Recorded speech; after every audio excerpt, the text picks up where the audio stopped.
Hey there everyone, welcome back to Utility Sports, and in today's video we are going to be fixing the Phoenix Suns with just one trade. Now I do have two different trade packages to talk through, but the entire point of this video is to talk about how Phoenix, specifically with the trade of Kevin Durant, could completely alter the direction of their franchise. As we know, Bradley Beal is essentially stuck in Phoenix for as long as he wants to be throughout the duration of his contract. That no trade clause proved to be impossible to move for the Phoenix Suns at the 2025 NBA trade deadline. Now with growing reports that Kevin Durant is unsatisfied in Phoenix, specifically post NBA trade deadline, where he reportedly had interest in going to Miami, had interest in going to Texas, to one of the three NBA cities there.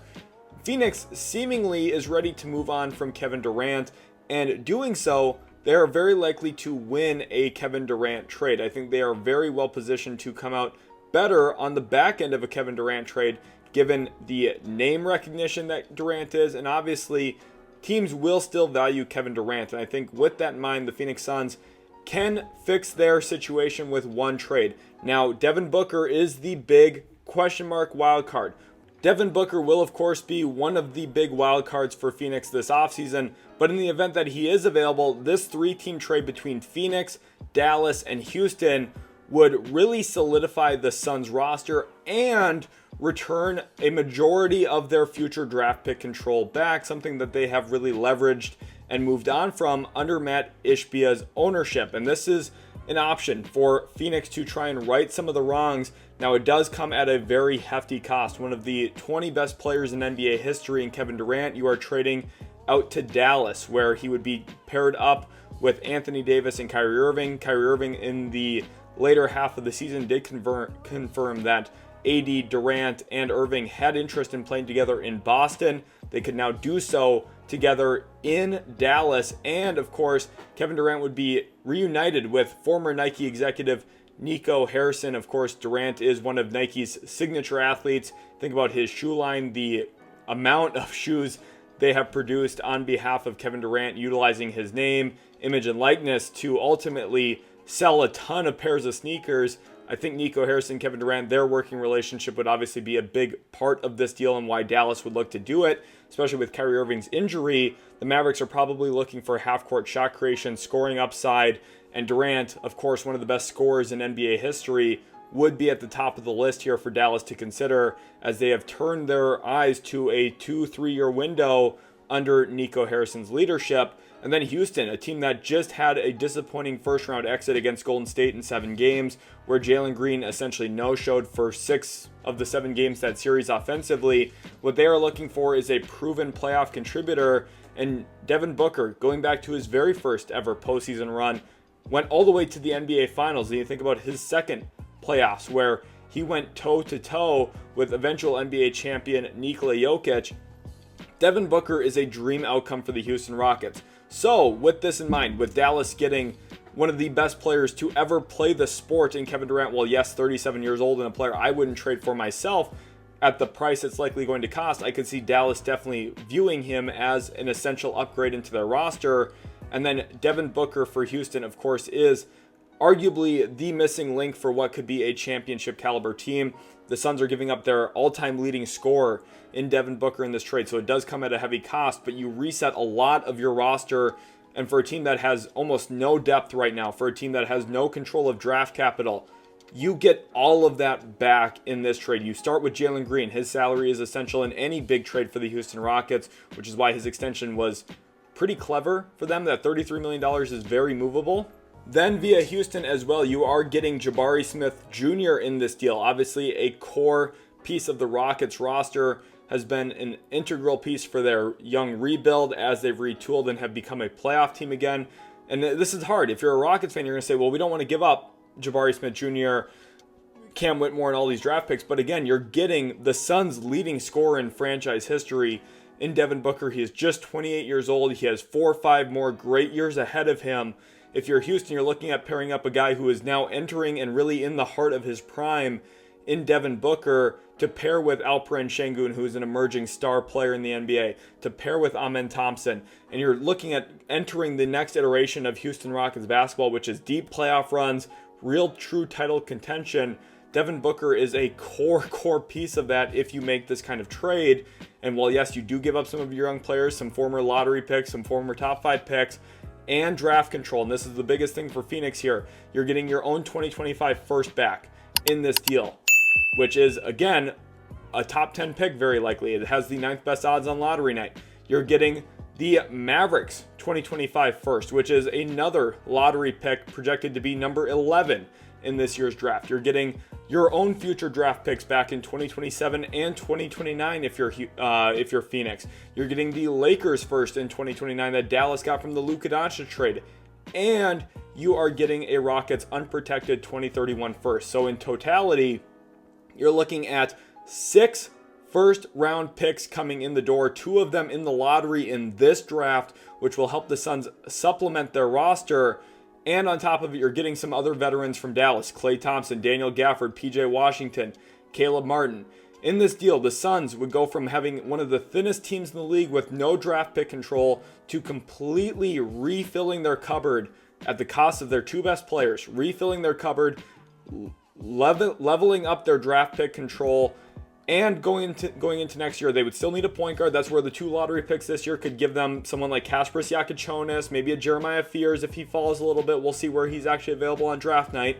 But nonetheless, the Suns would be able to add a point guard on draft night.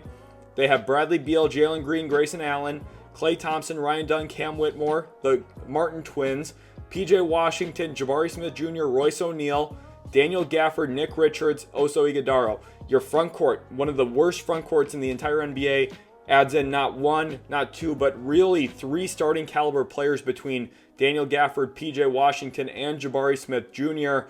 I think this is a deal that completely transforms Phoenix, and I don't think it's out of the realm of possibility for Dallas to accept, going from Klay Thompson, Gafford, PJ Washington, who's an expiring salary and about to get quite a bit more expensive, and Caleb Martin to Kevin Durant is something I could see Nico Harrison doing, and something Dallas valuing pretty big time this offseason, looking to form a big 3 in Dallas. And then again for Houston, I think it makes all the sense in the world to go after Devin Booker big time. The Suns then have their own draft picks back. They have control of their own future a bit. They still owe some swaps out to Washington and a few other places, which will be a negative for Phoenix if they do decide to rebuild, but this would give them flexibility. If they want to trade Klay Thompson for something, they could. If they want to go out, try and trade Bradley Beal again, maybe he'll be more receptive to a trade if they're rebuilding, tanking, trying to change the configuration of their roster. This gives them some youth, gives them a collection of depth and draft pick control, which I think would be hugely valuable for the Phoenix Suns. But let's say under the idea that reporting from ESPN's Brian Windhorst is fully accurate, that the Phoenix Suns will in fact offer that 2-year $149.8 million extension this offseason to their all-time leading scorer Devin Booker, which I do expect them to do. I think this reporting is accurate. The question is, will Devin Booker accept that or request a trade if he doesn't? And let's just say, for the sake of the argument, that Devin Booker wants to stay in Phoenix. Phoenix is a wonderful city. I think he likes being there a lot. So I very well could see Devin Booker being content staying in the Valley, staying with the Phoenix Suns. 2 years, $150 million is nothing to scoff at. So under the idea that Devin Booker does accept that extension offer, what could the Suns do to refix and replenish their roster if they don't include him in a trade? And we are going to completely nix out the Houston Rockets in that trade for Kevin Durant and focus solely on trading Durant to Dallas, where the Suns could still fix some of their issues in their front court. And this is where Dallas's obsession with Nike athletes and bringing in star names that Nico Harrison has experience with, like Kyrie Irving, like Anthony Davis, both of them Nike athletes. Obviously, Kyrie Irving no longer because of their partnership getting canceled because of some of Kyrie Irving's actions. But nonetheless, Phoenix here takes advantage of Dallas and lands Klay Thompson, Daniel Gafford, PJ Washington. In this deal, in this iteration, I have Najee Marshall and those 2 first-round picks, one of them this year, and a 2029 first, leaving the Suns roster post-trade with still a huge gaping hole at the point guard spot. And one of the issues here for the Suns is they don't get their own draft picks back if they do decide to keep Devin Booker themselves. But they still have Booker, right? And that makes your roster a lot more competitive now, where maybe having your draft picks isn't as valuable if you can be a playoff team or a near playoff team at the very least with a retrofitted roster around Booker with Klay Thompson. Obviously, there's going to have to be a little bit of mending the fence there between Booker and Thompson if they're going to be teammates. But I definitely think their shooting in the backcourt and wings together would be pretty fun and interesting to watch. PJ Washington, Najee Marshall would be two great front court additions into their kind of power forward. Obviously, Najee can play a little bit of the small forward too if you want him to. And then Gafford being their starting five is just something the Suns have not had. A level of rim protection, rim presence, rim gravity offensively like that. I do think either way, if the Suns only make a Kevin Durant trade with Dallas, or they make the 3-team trade with both Dallas and Houston, the Suns are going to come out looking way better long-term with either their own draft pick control back and a bunch of good young players, or a host of veterans here that can help them around Devin Booker and kind of refix some of the problems that have arisen because of Matt Ishbia's decisions there in Phoenix.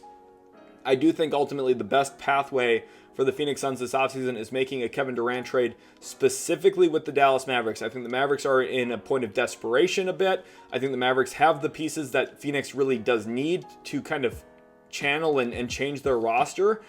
And this is the type of trade that I think they should make, whether it's just the Kevin Durant trade or a 3-team trade where, yes, you do have to give up Devin Booker, but you reclaim your future afterward. It's something that I do think could make quite a bit of sense long-term for Phoenix. I really hope you guys did enjoy the video. Thank you all so much for watching. If you did, make sure to smash that like button and subscribe. We'll catch you in the very next Utility Sports video.